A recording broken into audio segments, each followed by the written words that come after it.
first day of Christmas, my true love sent to me a fungus on an elder tree. Here's how to turn this wild mushroom into a Christmas present, because nothing says I love you to someone like giving them a fungus off a tree. Here's some jelly ears that I collected earlier, and my first job is to wash them thoroughly just to get all the debris off them, like moss or bits of twig or branches, just to get them nice and clean basically. These jelly ears have now been thoroughly rinsed and washed. The next job is to dry them out. Now I use a dehydrator, there are obviously other ways to dry things. Also note, you could potentially find them actually ready dried on the tree. The only slight problem with that is it can sometimes be a bit harder to actually wash them properly, because once they are dry it is a bit harder to get that debris off them and the moss and all that kind of stuff. But if you can, that can be a much quicker way of doing it, saves you the job of drying them. But I generally just pick ones that are already jelly-like and then just dry them in a dehydrator. I dehydrate them at 55 degrees C for a couple of hours. Sometimes it takes a bit longer, but you just want to keep an eye on them and you want them nice and hard and dry. Here I've got some dried wood ears. Some of the pieces are quite small already, so they're fine, but some of the bigger pieces like that I might just break up into slightly smaller pieces. That will do nicely. So now I've put my dried wood ear pieces into a jar. Any jar will do, but whatever container you use, ideally you want to fill it about half full. So obviously, depending on how many wood ear bits you've got and how many you want to use, will determine how big a jar or container you need. Then I'm just going to fill this container with rum.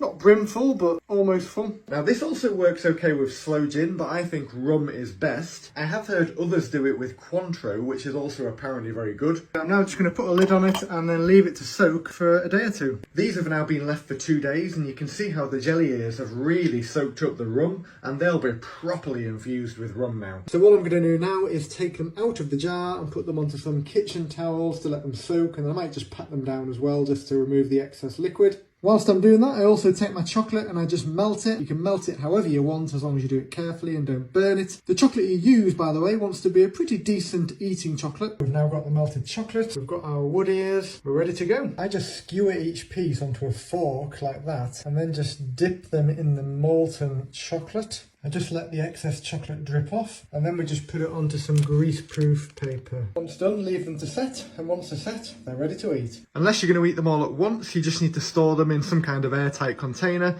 in a cool, dry place. They should keep for a couple of months easily, but beyond that I'm not sure, as they never last longer than that with me.